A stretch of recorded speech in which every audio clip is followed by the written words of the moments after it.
Hi everyone, Jeff De Prosperis here from Blessings on My Journey, and I'm making a video here. I'm going to say this is video number 4, if you've been following along on my journey. And the topic for today is fasting.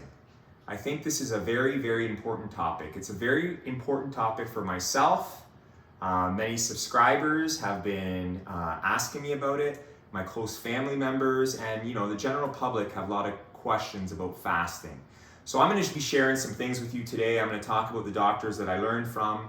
I'm going to be speaking about fasting for chemo, fasting for cancer, fasting for the general public, fasting, intermittent fasting, the benefits of it, and what state the body gets into. Okay.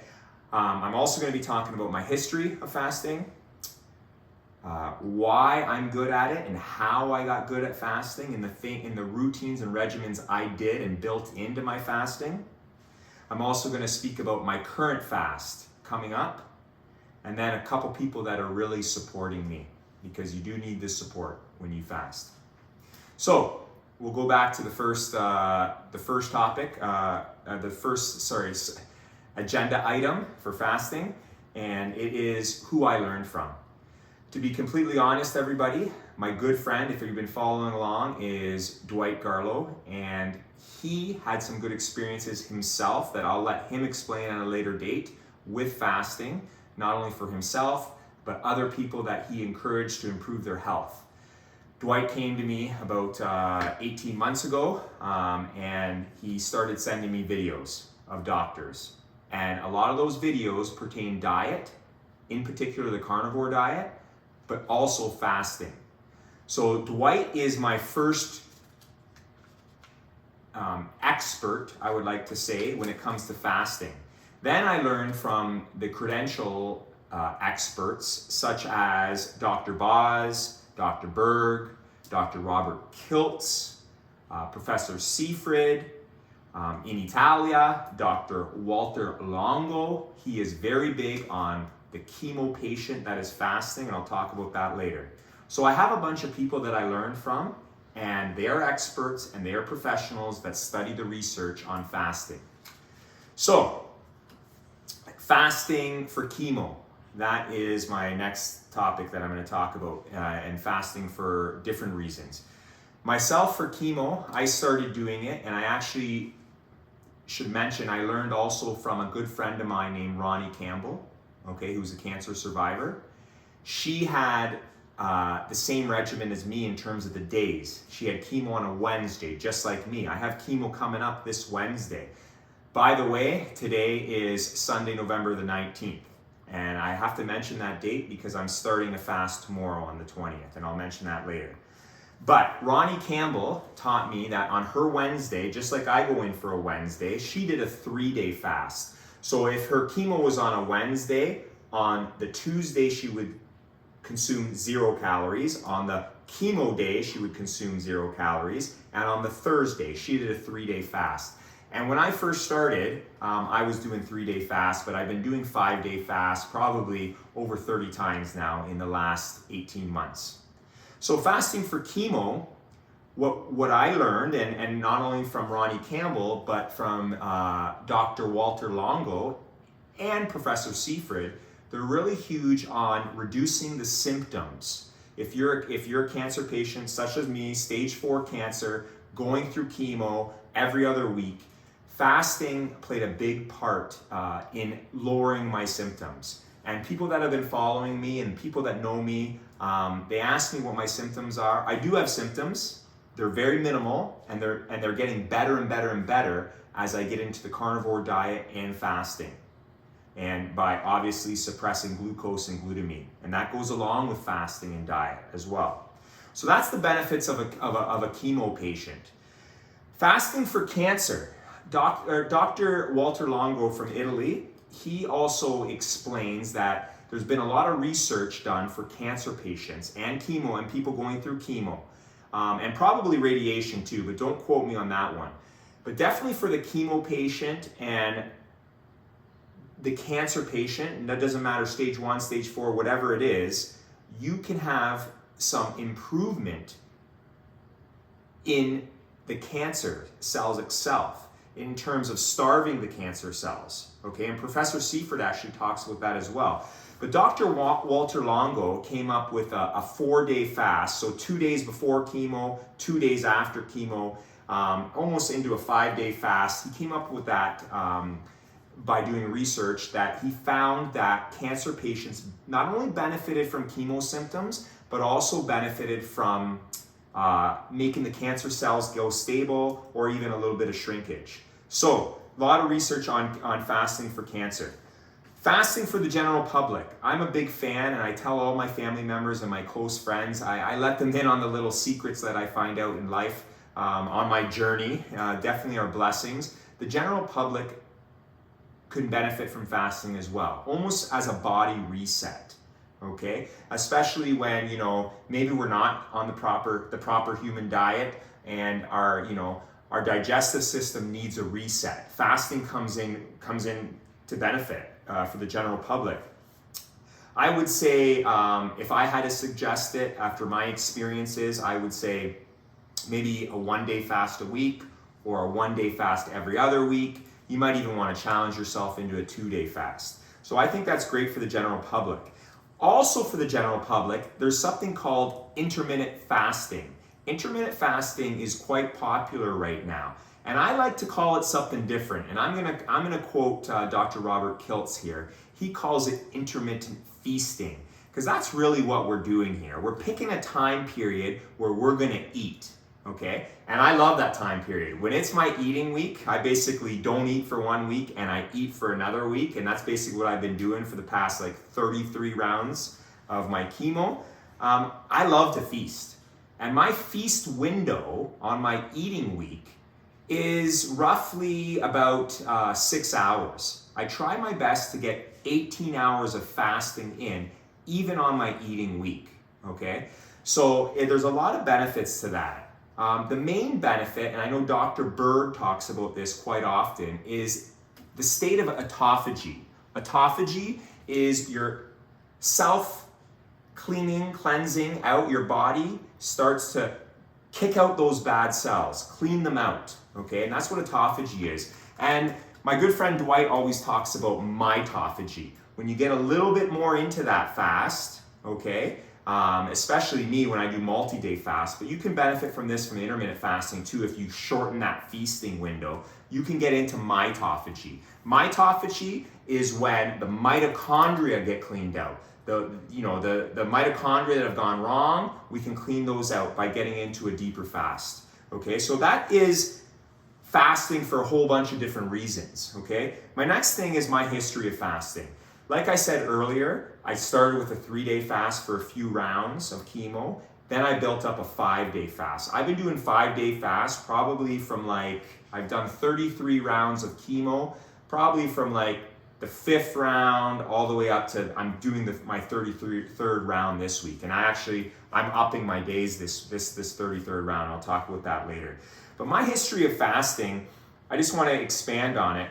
I got really good at it. It's actually Sunday night right now, and I'm heading into a fast, and it's quite amazing. My body actually, my feasts get less and less and less on Sunday leading into my fast. It's almost like my body knows that I'm going to be entering that 5-day fast again.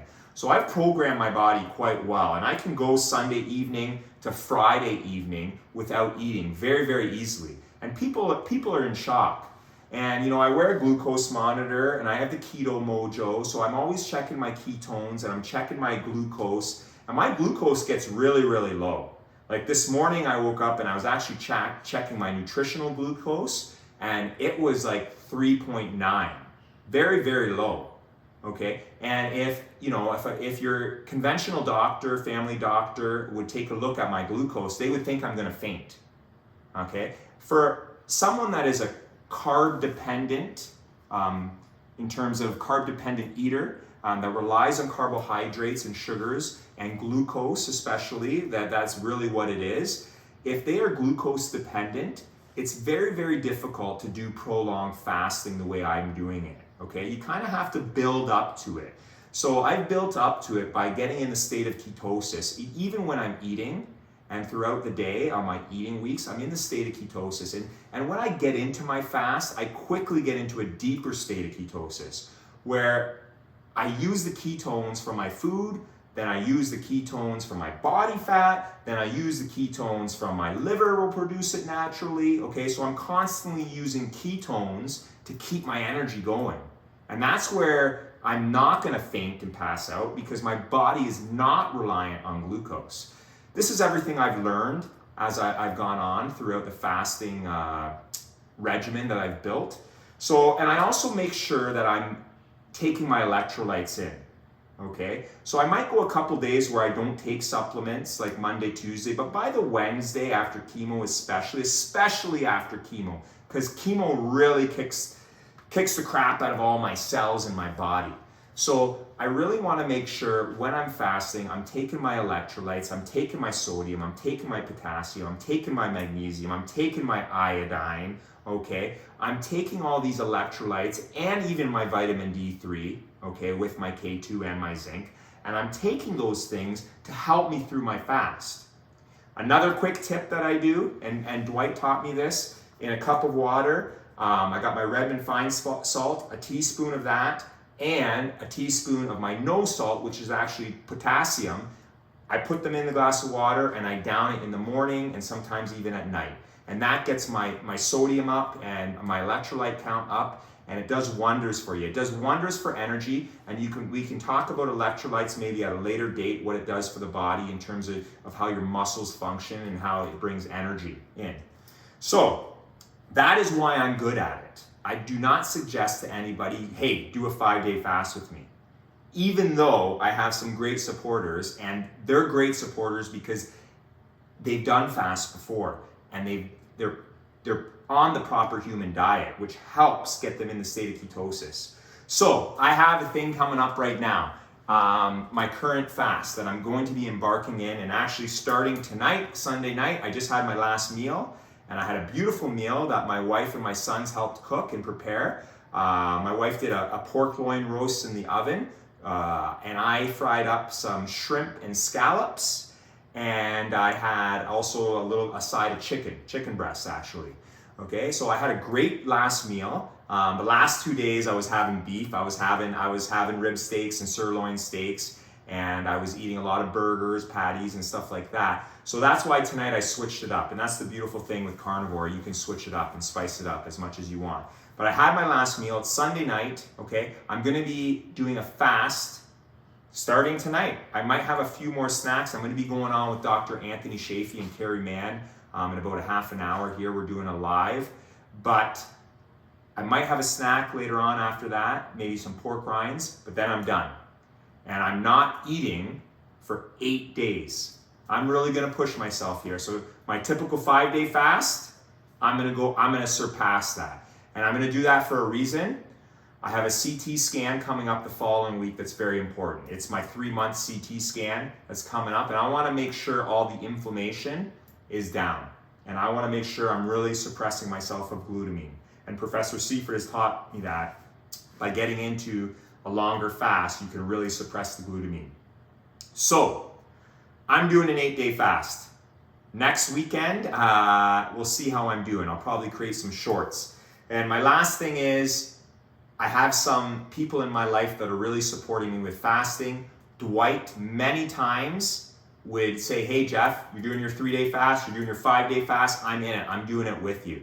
And I really love Dwight for that. He's a great friend, and he's a great supporter, okay, of that. Also in the past, my wife, she does intermittent fasting or intermittent feasting with me throughout the day when we're eating. Sometimes my boys jump in on that too. So the support is great, but the support that I'm gonna get for this 8-day fast is unbelievable. Carrie Mann from Homestead How on the YouTube channel, Homestead How, Carrie Mann, he's become a good friend of mine, a close friend of mine. He actually just left me. He was here last week filming me for the documentary Healing Humanity, which I'm really excited about, and I'm pretty proud of that. Carrie Mann and my friend Adam, I'm gonna say Adam Lacey's also part of it. He's a great cameraman, photographer, and videographer. He's phenomenal. So Carrie Mann has decided to do the 8-day fast with me. Carrie, I love you, buddy. You're so great for supporting me. You don't have to do this, but you decided to do it. He's got US Thanksgiving coming up, and he told me he's fasting during it. He says all his family members come over and they're carb and sugar addicted people, and his friends are too, and he's just going to show them that he's not going to have a Thanksgiving meal this. I don't know why he's doing it. Carrie, I warned you about this, but you're going to do it. And one other thing Carrie has challenged me, he's challenged me to ground myself, to wake up every morning, go outside with bare feet. I'm going to ground myself. I'm going to start doing that tomorrow morning as well with my fast. I'm going to look at the sun, not directly at it, but I'm going to look at it whatever direction it's coming at me from in my backyard. I'm going to look at it. I'm going to ground myself. I might do some push-ups, and then I'm going to start my day. And by the way, exercise when you're fasting increases autophagy, increases a lot of things like your production of ketones. So there's a lot of benefits to exercise and fasting as well. So I'm going to leave everybody at that. I hope I was as clear and informative as possible. I don't do these informational videos too often. I'm trying to get better. I want to thank my son Peter. He's my cameraman right now, filming me, and he kind of set up our background. I really hope I'm doing this to help others. I'm not doing this for the Jeff show. I'm really not. So I hope I'm helping. I hope people will get some tips from this, and I hope everybody, especially in the US, they have Thanksgiving coming up. I hope they make the right choices for food choices, and I hope everybody has a great Thanksgiving, because we have so many blessings in our lives, and I'm seeing them every single day. Once again, I'm Jeff De Prosperis. I have stage 4 colon cancer that has metastasized to the liver, and I want to thank everybody that's been following me on my journey, on my YouTube channel, Blessings on My Journey. Thank you. God bless. Take care.